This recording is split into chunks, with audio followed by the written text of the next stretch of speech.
Hello,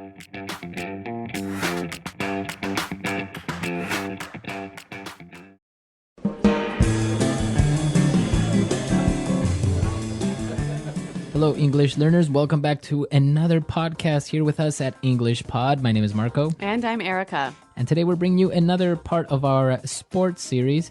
And this time it's an advanced lesson. That's right. We're heading to the mountains today to take a skiing lesson. All right, so we're going to be learning about skiing, a winter sport and very popular throughout the world. So before we get started, why don't we take a look at a couple of words in vocabulary preview. Vocabulary preview. All right, so we're going to hear these two words in our dialogue. The first one is fresh powder. Fresh powder. Fresh powder. Okay, so powder. We probably know this phrase already. Yeah, but here we're talking about fresh, light snow. So fresh, light snow that recently fell. Yep. Okay, so it looks like powder. The best kind for skiing on. Okay, the best kind. All right, so fresh powder. What about our next phrase? Well, we're also going to meet a 4-time giant slalom champion. All right, a 4-time giant slalom champion. Okay, so giant slalom is a type of ski race. When you probably see it on TV when they go down the hill and they have to go through these red or blue flags, right? Yep. Now, 4-time giant slalom champion means he won the giant slalom 4 times. Okay, so this is an interesting way of saying that somebody did something many times. Right. So I can say the 3-time Nobel Prize winner. Yes, exactly. Okay. Or the 5-time Olympic gold medalist. Okay, perfect. So now it's time for us to go to the mountains with our famous Rick Fields and Bob Copeland, and we'll see what happens. Welcome, ski lovers of all ages. My name is Rick Fields, and here with me is the man that needs no introduction, Bob Copeland. Thank you, Rick. What a beautiful day here in Aspen, Colorado, where the sun is shining and we've got 12 inches of fresh powder. It doesn't get much better than this. That's right, Bob, but today we have a special treat for our viewers. We're joined here by Ian Rusi, 4-time giant slalom champion. And on this special edition of the show, Ian is going to teach us the basics of skiing, so let's hit the slopes. Well, first off, let's get those boots on. You're going to want to make sure your boots fit snugly. That's right. Now snap them into your bindings. And you're also going to want a good pair of goggles to protect your eyes. It's a bright day today, so there's going to be a lot of glare out there on the slopes. We don't want you hitting any of those moguls. Bob, since you're a beginner skier and might take a few spills, it's a good idea to have a good warm pair of dry ski gloves. Easy there, Rick. Well, let's head over onto the chairlift and test your skills.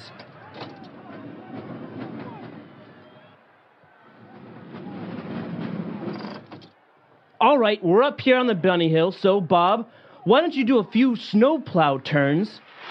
Gnarly run, Rick. Nice carving. You've got some mad skills. That was sick. You want to see gnarly? Well, see that bump over there? I'm going to catch some major air. Butt plant. He lost his skis. Yard sale. Well, thanks for joining us here today. I think that about does it. Bob, Ian, time for some après-ski? No way, man. We're off to grab some freshies. Pretty embarrassing for Rick there, wasn't it? Yeah, he was a little bit cocky, and then he ended up falling. Well, I think there's a lesson in that for all of us. But what the real lesson is today is language. So why don't we start with language takeaway? Language takeaway. All right, on language takeaway today, let's take a look at the first word. We have some bindings. Bindings. Bindings. Bindings are sort of like a lock that attaches your boot to your ski. So those are the bindings. I guess it comes from the verb to bind. Yeah, to tie something so that it stays. Okay, binding. So for example, my bindings are broken. Okay, and another piece of skiing equipment, and very important, is goggles. Goggles. Okay, we have goggles now. Yep, not to be confused with Google. It's spelled almost the same way, huh? Yep, but goggles are kind of like, imagine a big pair of glasses that you wear when you ski. So it makes people kind of look like flies. Yes, They yeah. have these huge glasses. Yeah, and you'll also see safety goggles, which you might wear if you are a mechanic fixing a car or someone working with wood or chemicals or what have you. Okay, so goggles basically protect your eyes from snow, from the sun, from anything. That's right. All right. So moving on to our next ski word. They said you should wear the goggles so that you don't accidentally go over the moguls. Okay, moguls. Moguls. Okay, moguls. It sounds kind of strange. What are these things? Basically, these are the bumps that are in a ski hill. Bumps. Okay, so they're kind of like mini little hills. Yep. And they're very difficult to ski over, right? That's right. You got to be pretty good to handle those moguls. Okay. Now, since these guys are beginner skiers, they're starting out on the bunny hill. A bunny hill. The bunny hill. Okay, very popular among skiers. The bunny hill is the easiest hill. So it's where the beginners start to learn. Yeah, all the kids. All the kids are Yeah. on the bunny hill. All right, and our final words. Actually, we're going to look at two words here because they mean almost exactly the same thing. We heard the ski instructor say gnarly. Gnarly run. Yeah, gnarly. So an interesting word, it's spelled Gnarley. Okay, so, but you don't say gnarly. No, You just- say gnarly. Yep. And a related word, sick. Okay, now, sick means to be sick, right? No, not here. Let's listen to some examples to help us understand. Example 1. Those were some sick dance moves. You are amazing. Example 2. Jack and I went to the beach yesterday and surfed some really gnarly waves. Example 3. Man, the concert last night was sick. I can't believe we got front row seats. Okay, so basically gnarly and sick, they mean that it's amazing, it was cool. It's awesome. Awesome. Yep. So these two words are very, very informal. It's Yeah. slang. Yeah, and actually, skier slang. Both of these words, I think, originated with skiers, snowboarders, skateboarders. Gnarly dudes. Gnarly dudes. Okay, so that's all the words we have for language takeaway. But we have some great phrases that we want to take a look at before we listen to the dialogue again. So it's time now for Fluency Builder. Fluency Builder. All right, so Rick said that it is time to... So Rick invited everyone to start skiing by saying, let's hit the slopes. Okay, so to hit the slopes. To hit the slopes. Okay, now we want to hit the slopes. What does that mean? Go skiing. Let's go skiing. Yep. Let's go to the mountain. Yep. Now we can change the noun slope for something else, right? Yeah, you can change it for a lot of other different nouns. And why don't we hear some examples of how you can do that? Example 1. I really have to hit the books and study for my exam tomorrow. Example 2. I'm really tired. I think I'm going to hit the bed now. Example 3. Honey, can we hit the supermarket on our way home? I need to buy some milk. Okay, great. So great examples, and now we understand how we can use the hit the something.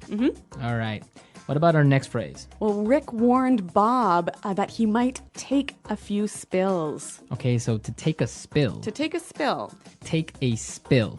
Fall. To fall. Yep. It means like a light fall or you, A pretty dramatic fall. pretty dramatic. So Yeah. you fell. Yeah. So for example, instead of saying that little girl was riding her bike and she fell, I can say that little girl was riding her bike and she took a bad spill. Yep.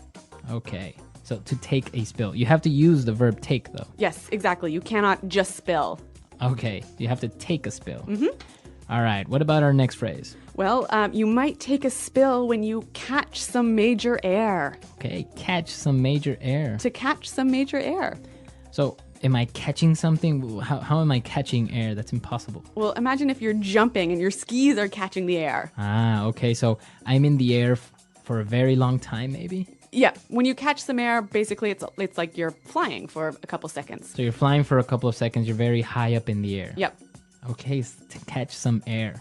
Yeah, and you'll hear this phrase when you're, not only when you're talking about skiing, but also maybe if you're driving your car really fast and it sort of jumps up in the air for a minute. Well, not a minute, a second. That would be catching air as well. Okay, so to catch air. All right, so they finished skiing. They were kind of tired, and he said, well, let's call it a day. To call it a day. Let's call it a day. Let's go home. Let's go home. It's over. Let's finish. Let's finish the day. Yep. let's call it a day and go home. But not before we go to our next word, to grab some freshies. All right, grab us some freshies. Grab some freshies. Okay, freshies. What are these freshies? Well, remember we talked about fresh powder? Mm-hmm. It's that. So it's an informal way of saying fresh powder. Yeah, fresh, powdery, light snow. Okay, freshies. Yep, so the snow that nobody has skied on before. Really good phrases and some amazing vocabulary. Let's listen to this dialogue one last time, and then we'll come back and talk a little bit more about this really fun sport. Welcome, ski lovers of all ages. My name is Rick Fields, and here with me is the man that needs no introduction, Bob Copeland. Thank you, Rick. What a beautiful day here in Aspen, Colorado, where the sun is shining and we've got 12 inches of fresh powder. It doesn't get much better than this. That's right, Bob. But today we have a special treat for our viewers. We're joined here by Ian Rusi, four-time giant slalom champion. And on this special edition of the show, Ian is going to teach us the basics of skiing. So let's hit the slopes. Well, first off, let's get those boots on. You're going to want to make sure your boots fit snugly. That's right. Now snap them into your bindings. And you're also going to want a good pair of goggles to protect your eyes. It's a bright day today, so there's going to be a lot of glare out there on the slopes. We don't want you hitting any of those moguls. Bob, since you're a beginner skier and might take a few spills, it's a good idea to have a good warm pair of dry ski gloves. Easy there, Rick. Well, let's head over onto the chairlift and test your skills.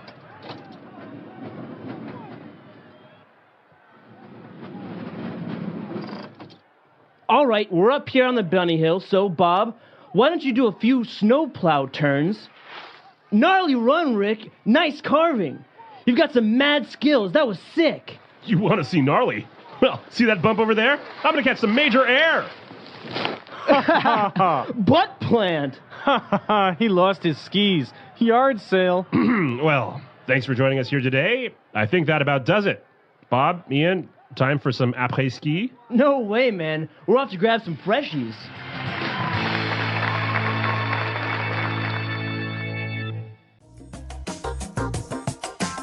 Well, we heard the guys talk about après-ski, and actually this is one of my favorite parts of skiing. Mm-hmm. What is this? It sounds French. Yeah, it is. I guess the Frenchness sort of gives it an air of specialness, right? Uh-huh. But après-ski is basically the party that you have after you're finished skiing. So usually you would have parties after skiing. Right, so you finish your ski day, you've called it a day, you've glided down those slopes, and you head on over to the lodge, the little cabin. Mm-hmm. Grab a beer or two or maybe some hot alcoholic drink and kick back and relax with your friends. Wow. So it's popular for families to go to a ski resort and stay there for a couple of days. So Yep. this is when you would do this with your friends or family. Yep. And you know what? If it's with your friends, it's going to last until late into the night. All right, so it sounds fun. And next time, maybe if you go skiing with your friends and you guys are speaking English now, you can use all these great phrases and maybe surprise your friends if you tell them, let's go grab some freshies or something like Yeah, that. you'll sound pretty dialed, pretty cool. All right, so that's all the time we have for today. Be sure to check out our website, englishpod.com. Marco and I are always around to answer your questions. And, well, thanks for downloading. Until next time, goodbye. Bye.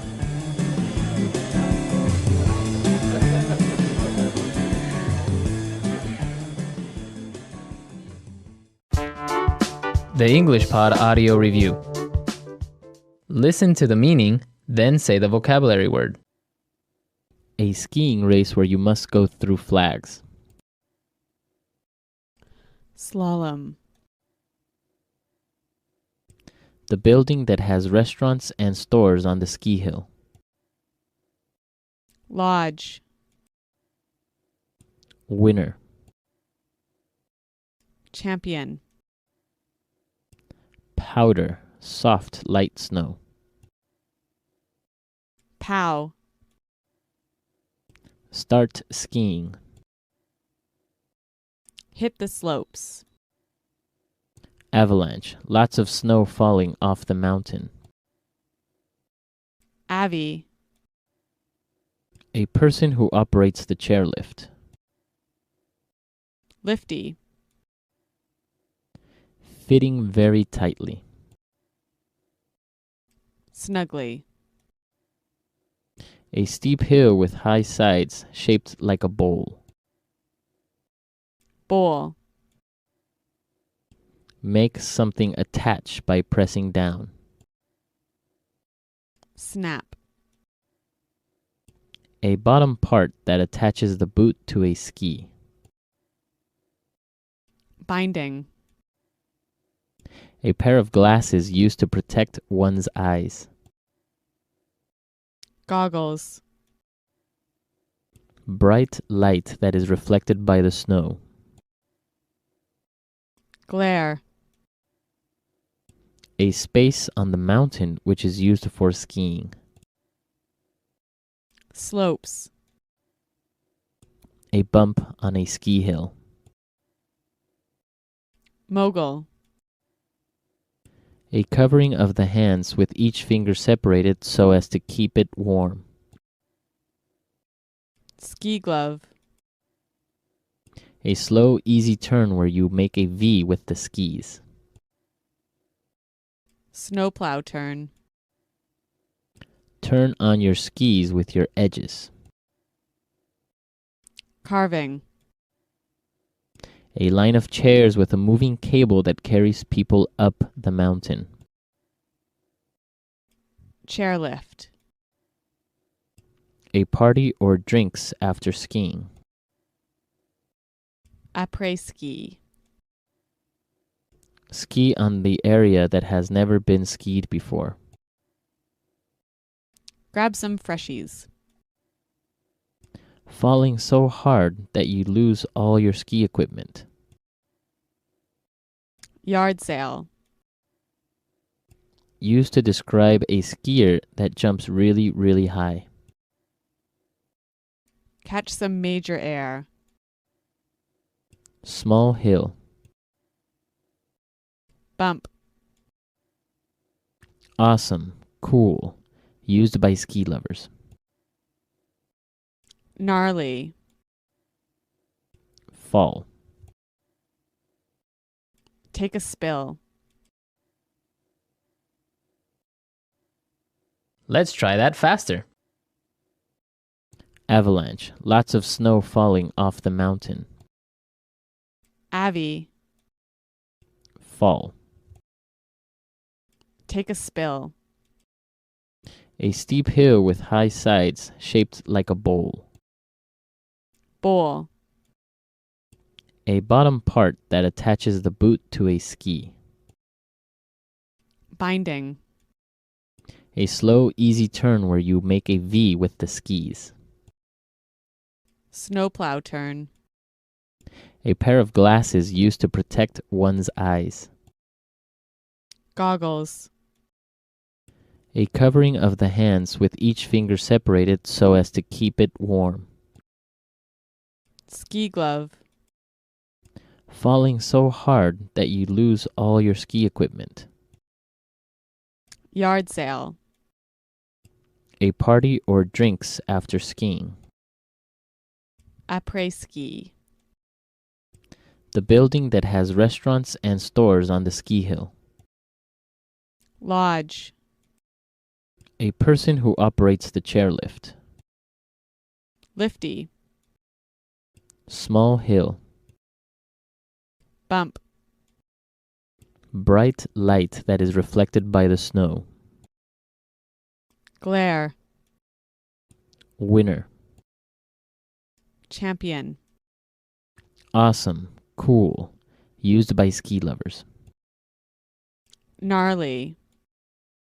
A line of chairs with a moving cable that carries people up the mountain. Chairlift. A space on the mountain which is used for skiing. Slopes. A skiing race where you must go through flags. Slalom. Used to describe a skier that jumps really, really high. Catch some major air. Make something attach by pressing down. Snap. Powder. Soft, light snow. Pow. Fitting very tightly. Snugly. A bump on a ski hill. Mogul. Start skiing. Hit the slopes. Ski on the area that has never been skied before. Grab some freshies. Turn on your skis with your edges. Carving. Now say the word and hear it in a sentence. Hit the slopes.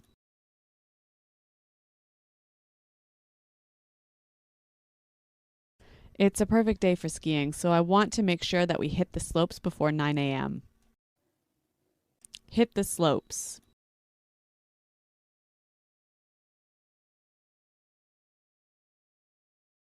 You have a test in 2 days and you haven't studied? You'd better hit the books. Hit the slopes.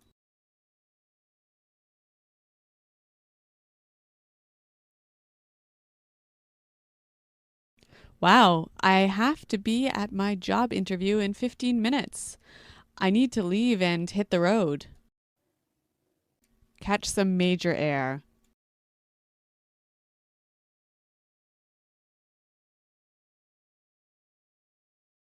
Tom and I went to the skate park last weekend and I took some great pictures of him catching some air. Catch some major air.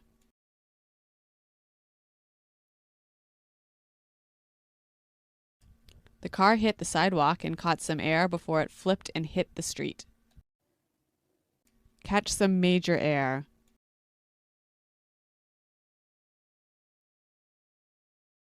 I'm always afraid of going too fast on the jumps and catching some air. Gnarly.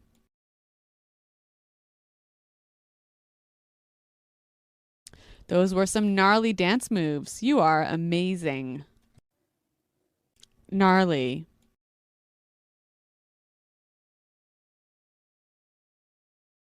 Jack and I went to the beach yesterday and surfed some really gnarly waves. Gnarly.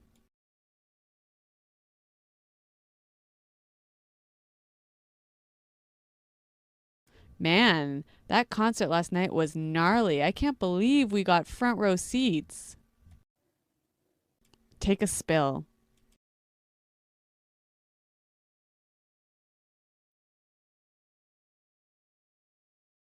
I was teaching my niece how to ride her bike and she accidentally took a spill. My uncle was so angry. Take a spill.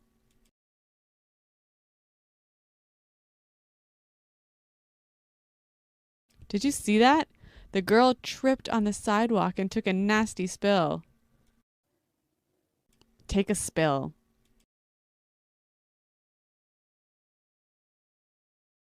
Craig took a spill on his motorcycle and broke his arm.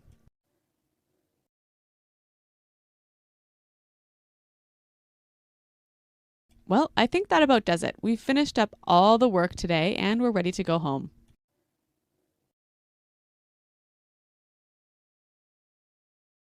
That about does it for today's class, everyone. Thanks for coming.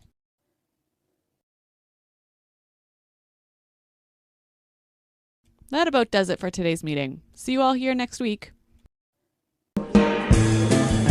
Hello, English learners. Welcome back to English Pod. My name is Marco. And I'm Erica. And today we're looking at some more romance. We're talking about dating. Dating, exactly. And not only dating, but asking someone to become your boyfriend or girlfriend. Yep, that's true. And so we're going to be focusing on language to express your romantic feelings and also maybe some phrases you can use to ask someone out. Very good. So I'm sure you guys are excited about this one. So let's listen to the dialogue for the first time. Hey, you're early. Where's everyone? Well, I told them not to come. I made a reservation just for the two of us. I thought we could have a quiet evening all to ourselves. Oh, why? Jennifer, there's something I want to ask you. Sure. What is it? Okay, here's the thing. I've always seen you as more than just a friend, and I can't take it anymore. I know you better than anyone. I know the pros and cons of your personality. I even know what side of the bed is yours. I think we would be great together, don't you? Are you serious? We've been friends for years. We can't just change that overnight. I know. I never had the guts to tell you. Until today. So what do you say? Are you willing to give me a shot? All right, I wonder, is she going to say yes? I don't know. She seems a little bit confused. Well, I guess it's always strange when your best friend suddenly wants to be your boyfriend or girlfriend. It does happen, though. Yep. It does happen. So why don't we take a look at some of the vocabulary that was used in this dialogue to express these feelings? And let's start with Fluency Builder. Fluency builder. Okay, so we're doing things a little differently today. We're looking at phrases and not just vocabulary words. So he used some wonderful phrases to ask her to be his boyfriend. And he started with this. Here's the thing. Here's the thing. Here's the thing. All right, that's a very strange phrase. Here's the thing. Is Yeah. it giving her something? Not quite. He's not giving her an object, but he's giving her some information. Okay, so it's a very common way to start an idea. That's right. You're about to tell the person the main problem or the main... The main piece of information. Right, so you would start with, here's the thing, and then start explaining. Okay, why don't we do an example? For example, you could say, all right, here's the thing. People don't like you. All right, well, I hope they don't say that to me.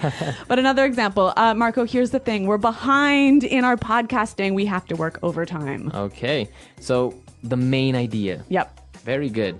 Moving on to our next phrase. He said, I can't take it. I can't take it anymore. I can't take it anymore. So he can't take it anymore. Take what? Well, why don't we find out by listening to some examples?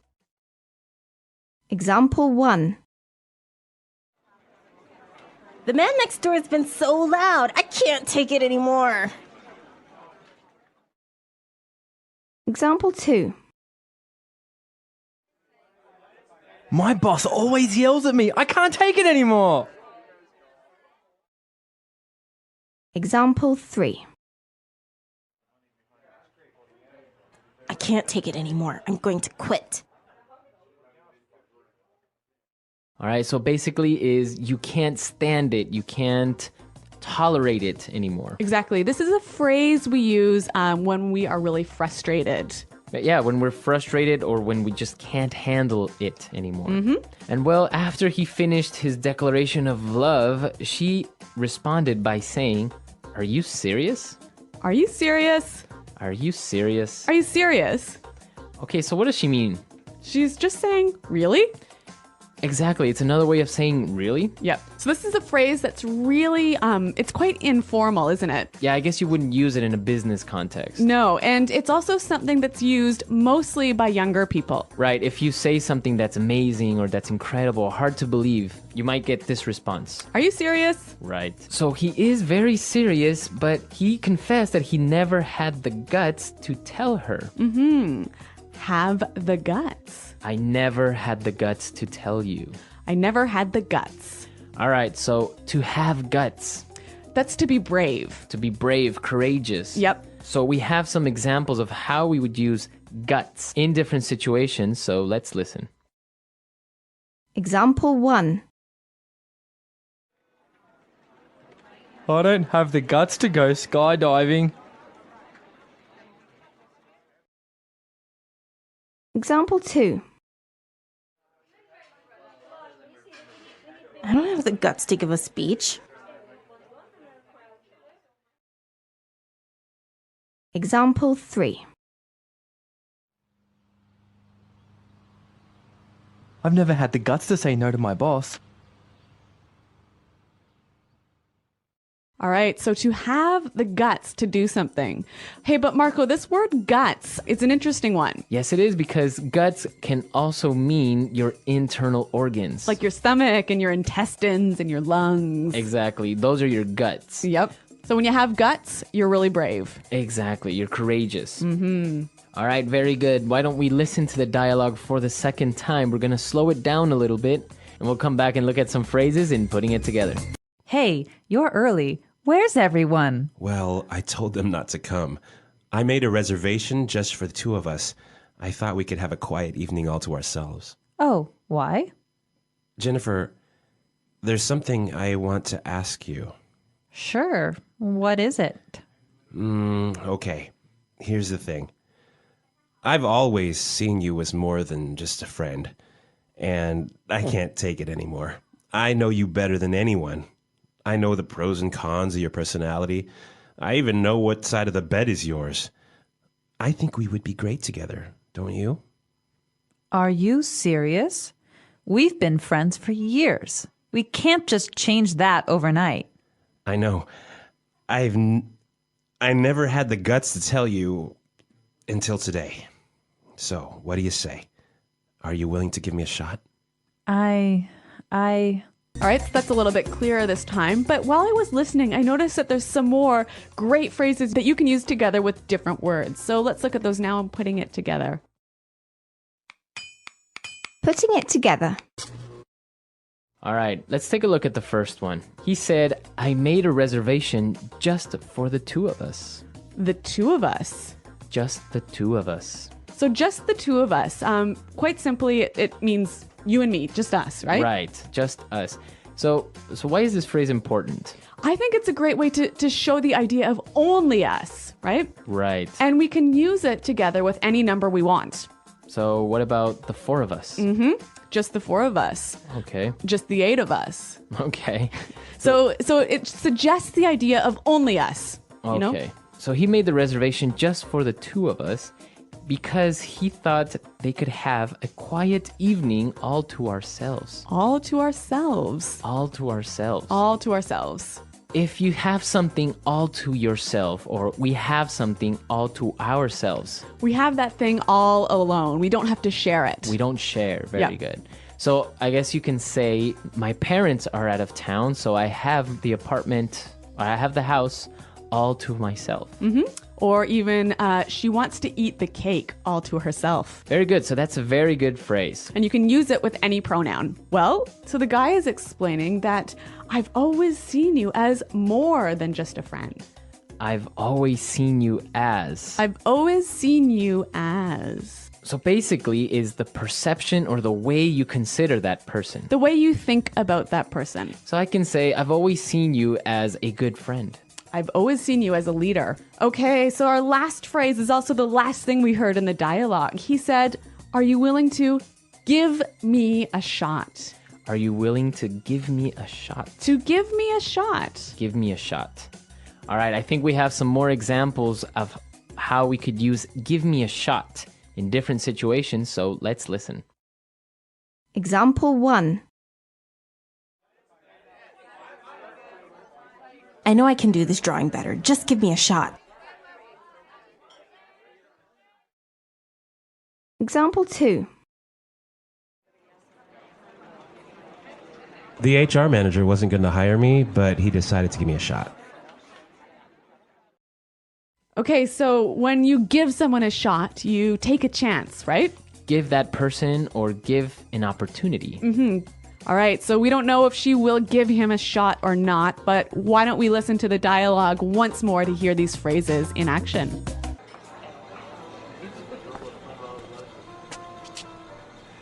Hey, you're early. Where's everyone? Well, I told them not to come.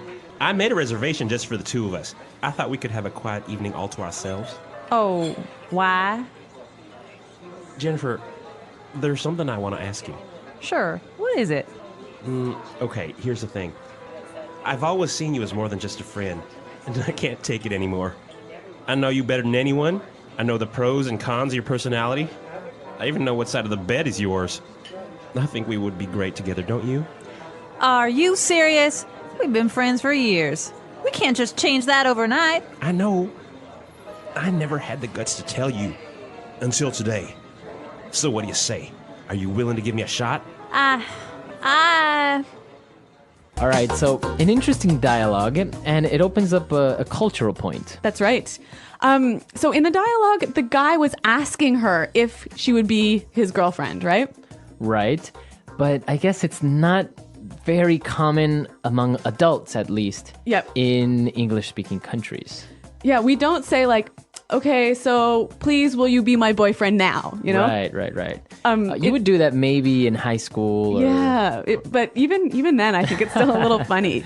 I think for us, when we start to have romantic relationships, it just sort of happens naturally, right? You never really have this conversation, will you be my boyfriend? Right. I guess afterwards, you just start talking about other things, which you just consider that you guys are already boyfriend and girlfriend. Yeah. But there's no official starting point. Yeah, there's no official point that says, okay, now we are boyfriend and girlfriend. Yep.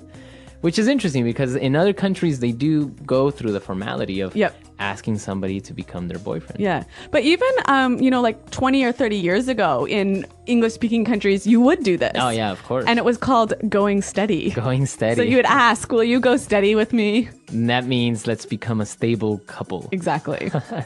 All right, so we want to hear your stories. And, well, how do you do it in your country? Do you ask someone out? Do you maybe just give them the first kiss and that's an automatic yes? Well, I don't know, but I'm looking forward to hearing from our listeners. So, guys, check out our website, englishpod.com. You can leave your questions and comments there. All right, we'll see you guys there. And until next time. Goodbye. Bye.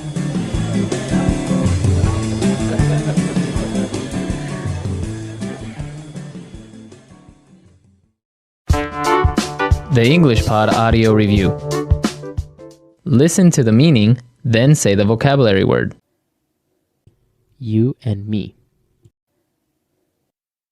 Two of us. Just for us and no one else. All to ourselves. Phrase used to begin explaining a situation or problem.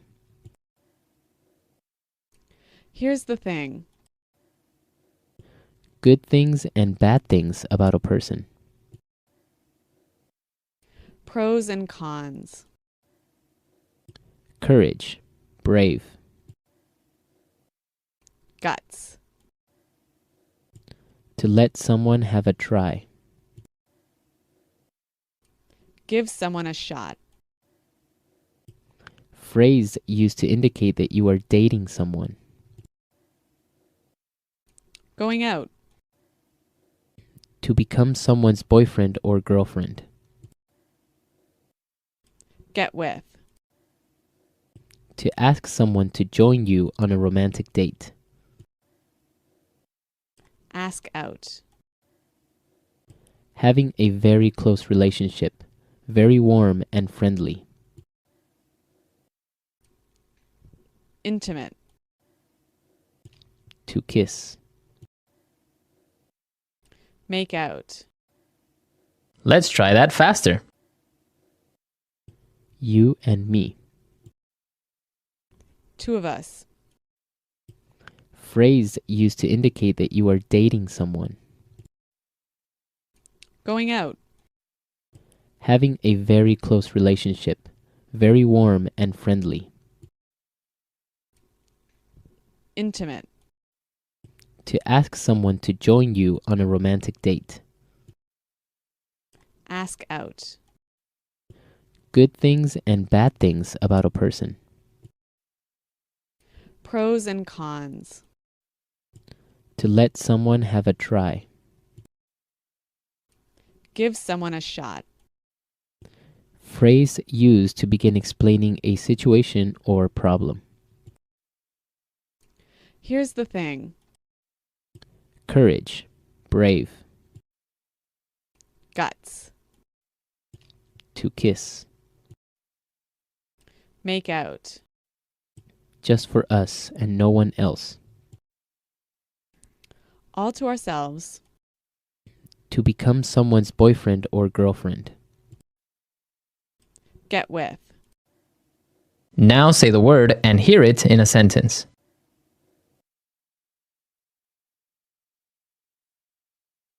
Good evening, sir. Do you have a reservation?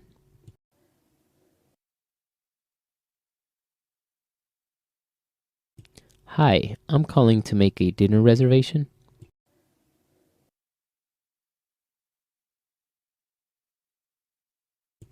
I have a reservation for a group of 4.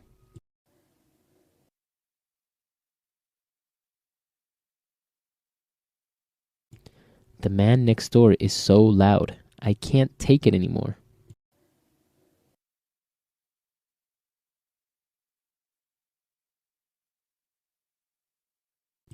My boss always yells at me. I can't take it anymore. I'm going to quit.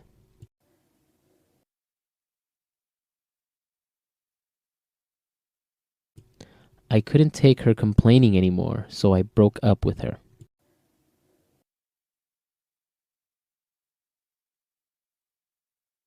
Are you serious? Why do you suddenly want to move out?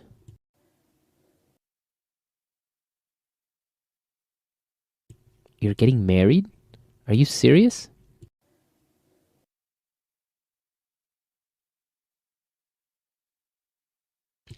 He said he loves you? Are you serious? Guts. I don't have the guts to go skydiving. Guts. I don't have the guts to give a speech. Guts.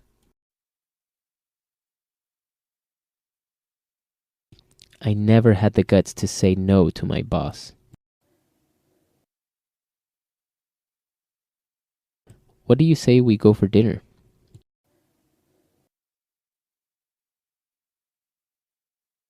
Let's move to Hawaii. What do you say?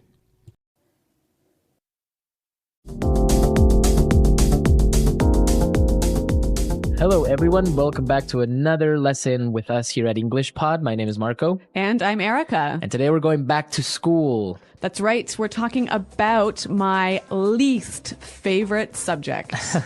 That would be math. That's right. Okay, so we're going to be talking about math. Now, I know that many of you, of course, know math. Right. But do you know the operations in English? Many people find it hard to find the right words to talk about math in English. Right. So that's what we're going to be looking at today. And we'll also look at some names that you can call people who are really, really, really smart. So let's listen to our dialogue for the first time, and then we'll come back and look at those math words.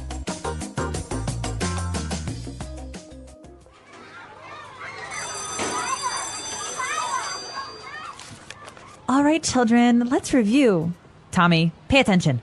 Sorry, Miss Cadlick. Okay, Crystal, now tell me. What's 4 plus 11? 15. Miss Cadlick always asks Crystal. She's such a teacher's pet. Okay, and what about 56 minus 60? -4. Very good. 12 times 12? Very good. Suck up. 144. 0 divided by 1? 0. How did you know that? Okay, smarty pants. The square root of 2. Bet you're not going to get that one, know-it-all. 1.4142135.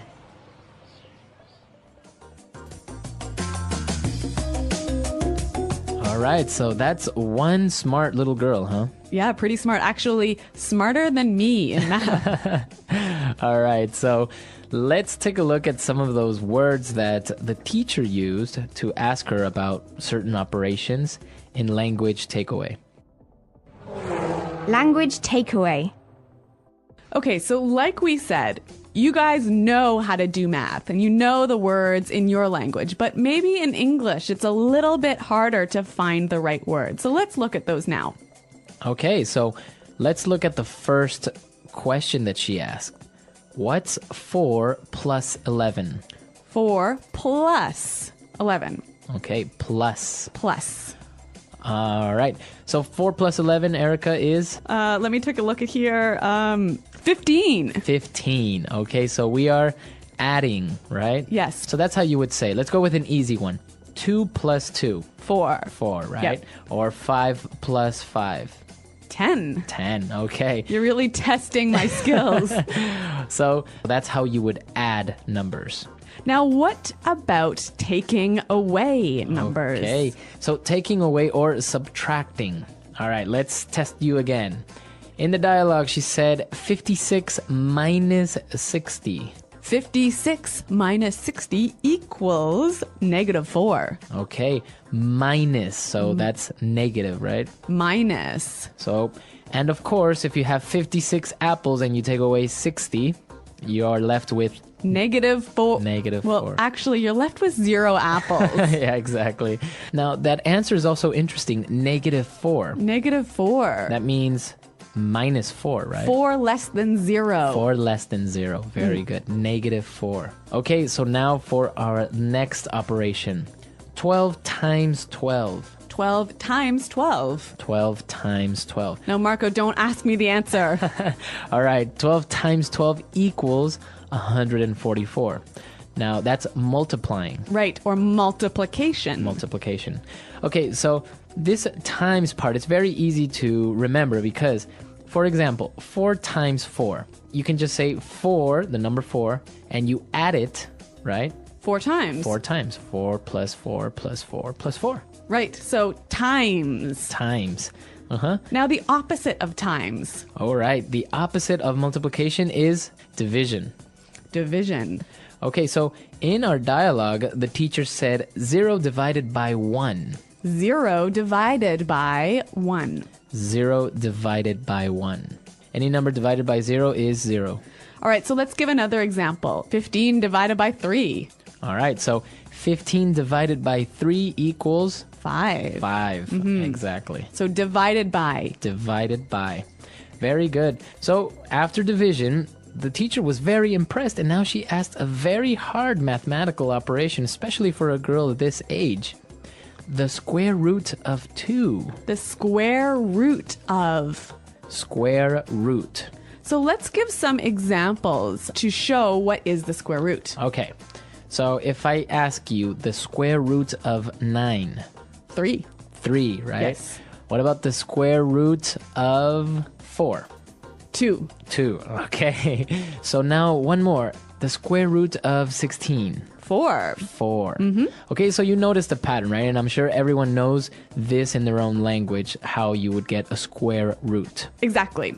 So this language is pretty simple. You all know it in your own language, but let's hear it again in English one more time with the dialogue.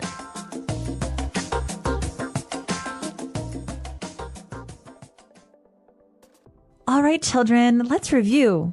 Tommy, pay attention. Sorry, Miss Cadlick. Okay, Crystal, now tell me. What's 4 plus 11? 15. Miss Cadlick always asks Crystal. She's such a teacher's pet. Okay, and what about 56 minus 60? -4. Very good. 12 times 12? Very good. Suck up. 144. 0 divided by 1? 0. How did you know that? Okay, smarty pants. The square root of 2. Bet you're not going to get that one, know-it-all. 1.4142135. Okay, so we understand the mathematical operations that we saw here. Very easy. But now there was another little kid in there who was very, I think, envious or jealous. Yeah, Tommy. Tommy, right? So he called her a couple of different names. Well, let's look at those now in Fluency Builder.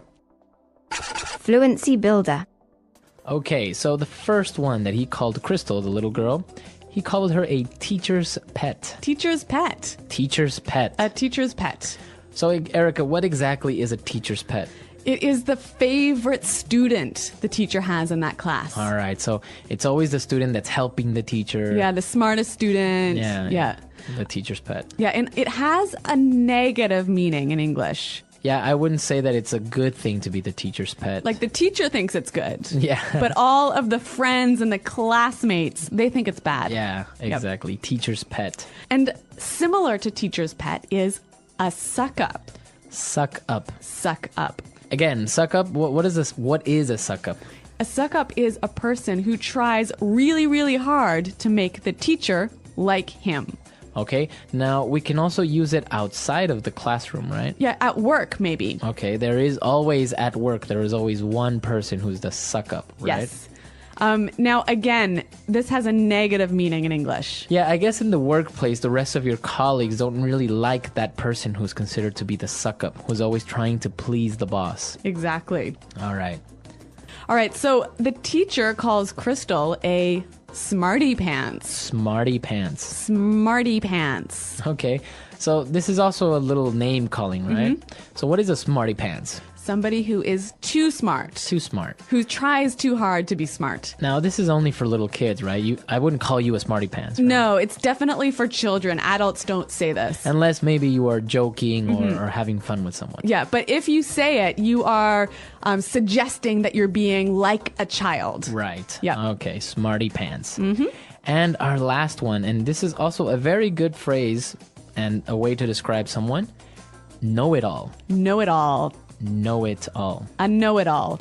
Sometimes you say Mr. Know-it-all, right? Yeah, that's right. Okay, so what is a know-it-all? Somebody who tries to show everyone that they know it all. They know everything. Yeah, they're so smart. They have the answers to everything. But they really, really try and show everyone that they know everything. These people can be sometimes a little bit irritating, right? Yeah, very, very annoying.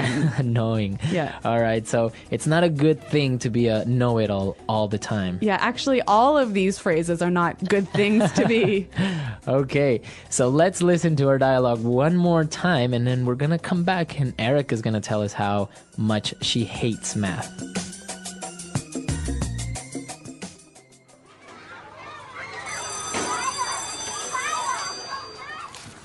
All right, children, let's review. Tommy, pay attention. Sorry, Miss Cadillac. Okay, Crystal, now tell me. What's 4 plus 11? 15. Miss Cadillac always asks Crystal. She's such a teacher's pet. Okay, and what about 56 minus 60? -4. Very good. 12 times 12? Very good. Suck up. 144. 0 divided by 1? 0. How did you know that? Okay, smarty pants, the square root of 2. Bet you're not going to get that one, know-it-all. 1.4142135.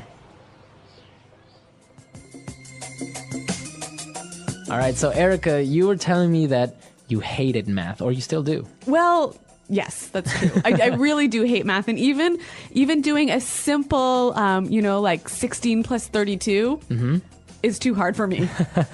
So you were never really that type of person that's good with numbers. No, I'm terrible with numbers. I can't even remember my own phone number. Really? That's true. Like, I really, if someone asks me for my phone number, I have to look on my phone in the address book to find it. Well, yeah, sometimes numbers can be difficult.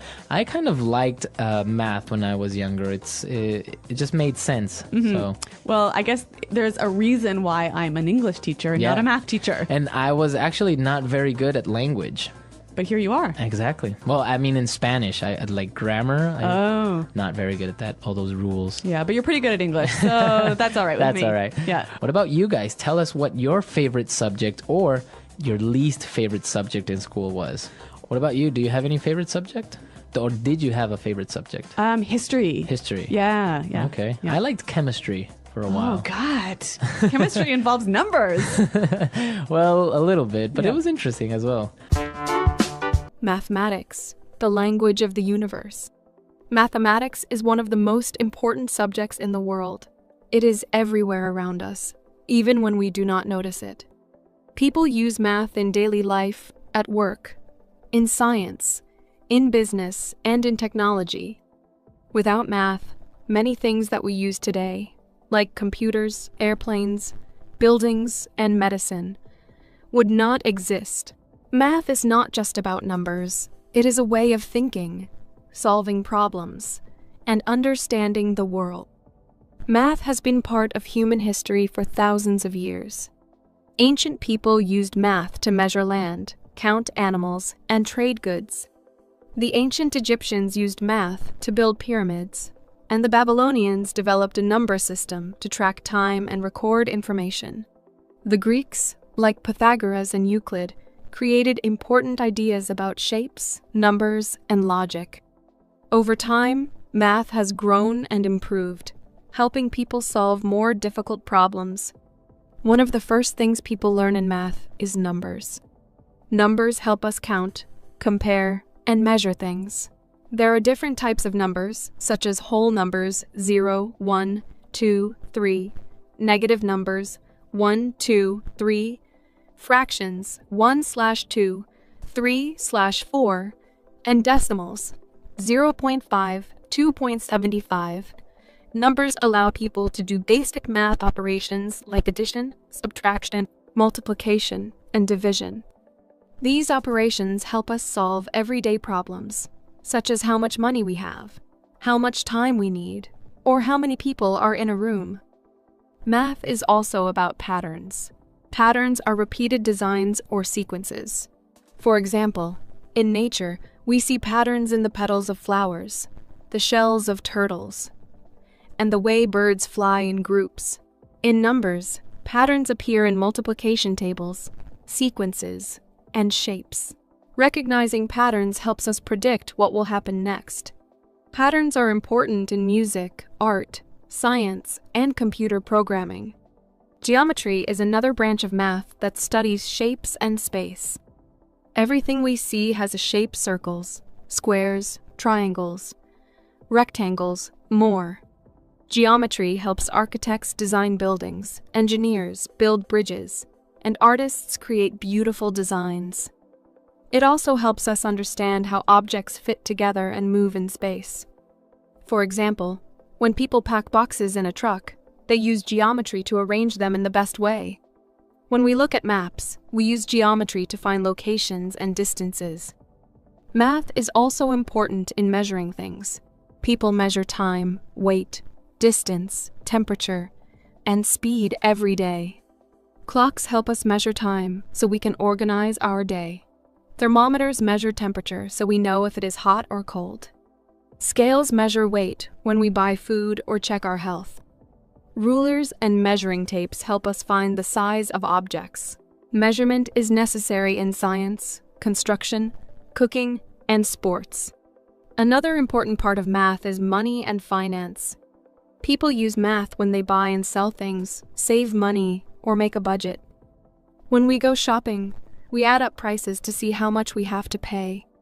We use percentages to understand discounts or taxes. Banks use math to calculate interest on loans and savings. Businesses use math to set prices and track profits. Understanding money math helps people make smart financial decisions. Math is also used in science and technology. Scientists use math to study the stars, planets, and the universe.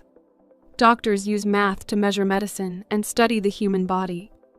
Engineers use math to build machines and design new technology. Computers work with math to process information and perform calculations. Even video games are created using mathematical algorithms. Even though math is very useful, many people find it difficult or boring. Some people think math is too hard, while others do not understand why they need it. However, math is not just about solving problems on paper. It is about thinking logically, finding solutions, and making sense of the world.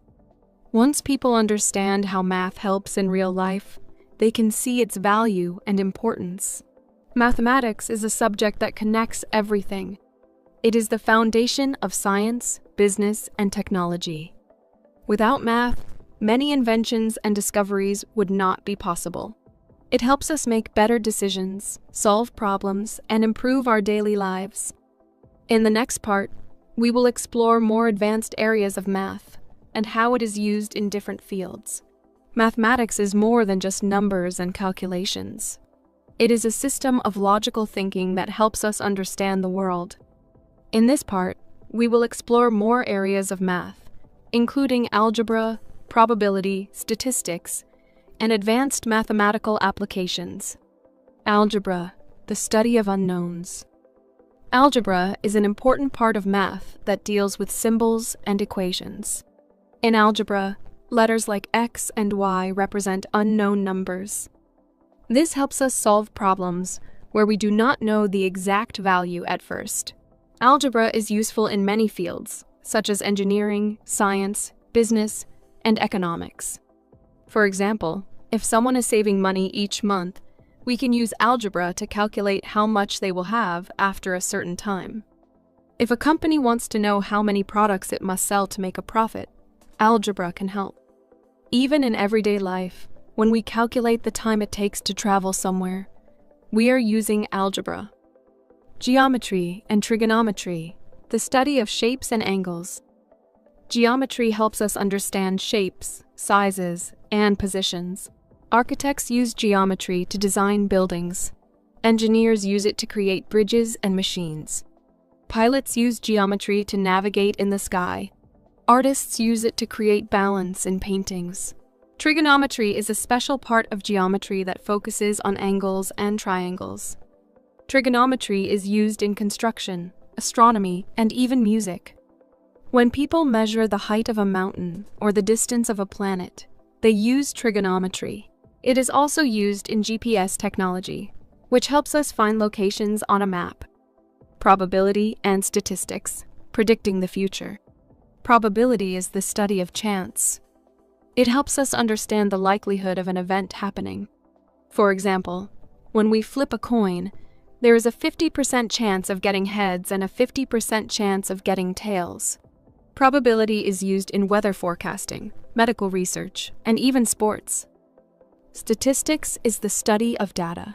It helps us collect, analyze, and interpret information. Businesses use statistics to understand customer behavior. Scientists use it to study disease patterns. Governments use it to make decisions about education, health, and transportation. Without statistics, it would be hard to organize large amounts of information. Calculus, the study of change. Calculus is a branch of math that studies how things change. It is used in physics, engineering, economics, and even medicine. Calculus helps scientists understand motion, gravity, and space travel. Engineers use it to design cars, airplanes, and rockets. Doctors use it to study how diseases spread. One important concept in calculus is rate of change. For example, when we drive a car, the speedometer shows how fast we are going. This is a rate of change because speed measures how distance changes over time. Math in technology and artificial intelligence. Math plays a big role in technology. Computers work by using binary code, which is a system of 1s and 0s. This is a mathematical way to process information. Artificial intelligence, AI, is also based on math. AI is used in voice assistants, self-driving cars, and online search engines. It uses complex algorithms, which are mathematical instructions that tell a computer how to solve problems. I can analyze large amounts of data and learn patterns, making it useful in business, science, and medicine. Cryptography is another area where math is important. Cryptography is the science of protecting information. Banks and websites use it to keep passwords and transactions safe. Without math, online security would not be possible. Math in business and economics. Businesses use math to calculate profits, set prices, and manage expenses. Accounting is a field that focuses on numbers and financial records. Companies use statistics to understand trends and make smart business decisions. Economics is also based on math. Economists study how money moves in the world. They use formulas and data to understand inflation, trade, and market growth. Without math, it would be difficult to make financial plans or understand how the economy works. Math in medicine and science. Doctors and scientists use math every day. In hospitals, medical tests use numbers to measure blood pressure, heart rate, and sugar levels. Math helps doctors determine the right amount of medicine a patient needs. In science, math is used to study space, energy, and atoms. It helps researchers make predictions, test theories, and find new discoveries. For example, astronomers use math to study stars and galaxies. Chemists use math to measure substances in experiments. Biologists use math to understand how populations grow. The beauty of mathematics. Many people think of math as a difficult subject, but it is also beautiful. It is a universal language that everyone can understand, no matter where they live. The patterns in math appear in nature, art, and music. The spiral in a seashell, the symmetry in a snowflake, and the rhythm of a song all follow mathematical rules. Math is not just about solving problems in school. It is about curiosity, logic, and creativity. It helps us ask questions and find answers. It is a tool that helps us build the future. Conclusion: mathematics is all around us. It is in the way we measure time, the way we build cities, and the way we understand the universe. From simple counting to complex equations, math helps us make sense of the world. It is a powerful tool that improves our lives, advances technology, and shapes the future. By learning math, we open doors to new possibilities and endless discoveries. The English Pod Audio Review. Listen to the meaning, then say the vocabulary word. Go over what has been learned. Review. Add. Plus. The student a teacher likes best. Teacher's pet. Take away. Subtract. Minus. To multiply. Times. A person who always tries to make the teacher or boss like him or her. Suck up. Separate to some parts. Divided by. A person who tries to show he is so smart. Smarty pants. The number obtained when a number is multiplied by itself. Square root. I think something is likely to happen. I'll bet. The person claims or pretends to know everything. Know it all. A math problem where each side is equal. Equation. A mathematical process such as adding, multiplying, subtracting, etc. Operation. The process of adding a number to itself a certain number of times. Multiplication. The process of adding two numbers together. Addition. The process of taking one number away from another. Subtraction. The process of dividing something into parts. Division. Let's try that faster. The number obtained when a number is multiplied by itself. Square root. The process of dividing something into parts. Division. A person who tries to show he is so smart. Smarty pants. A math problem where each side is equal. Equation. To multiply. Times. Take away. Subtract. Minus. The student a teacher likes best. Teacher's pet. Go over what has been learned. Review. Add. Plus. I think something is likely to happen. I'll bet. The process of adding a number to itself a certain number of times. Multiplication. The person claims or pretends to know everything. Know it all. A person who always tries to make the teacher or boss like him or her. Suck up. Separate to some parts. Divided by. The process of taking one number away from another. Subtraction. A mathematical process such as adding, multiplying, subtracting, etc. Operation. The process of adding two numbers together. Addition. Now say the word and hear it in a sentence. Plus.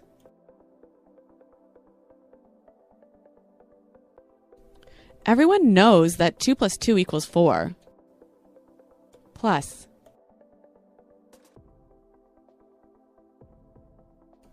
We need 5 tickets plus an extra one for John. Plus.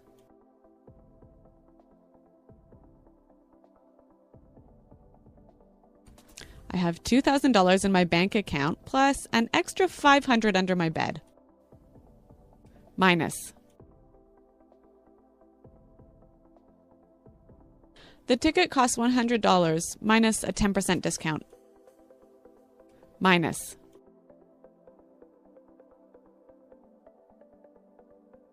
I don't understand this. Do you know what 1 minus 1 equals?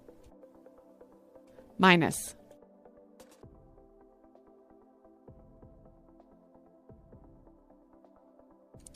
There were 5 cans of tuna here minus 2 that I ate this morning. Where are the rest? Divided by.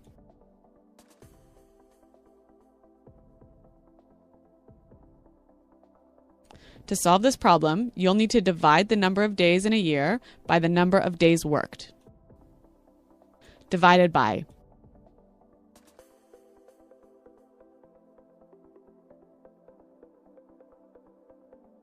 I weigh 140 pounds, so if I divide that by 2.2, I will know my weight in kilograms.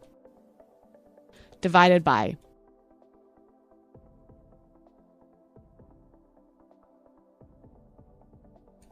I don't think we have enough food. We only have 2 pizzas and we need to divide them by 20 people.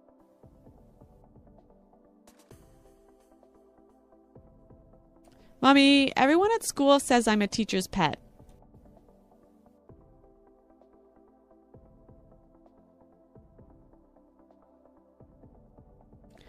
There was a kid that used to bring my teacher an apple every day. He was such a teacher's pet.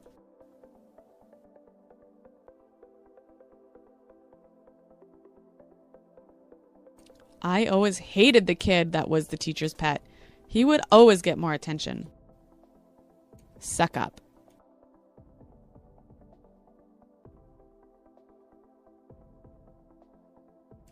We have a colleague at work who's the biggest suck up.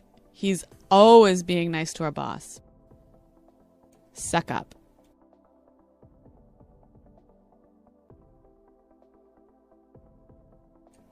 I hate it when someone tries to suck up to you just because you work with Britney Spears.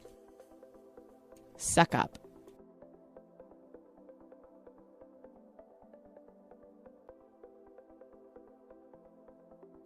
There is a job opening next month for a managerial position. I think I'm going to have to act like a suck up to get that job.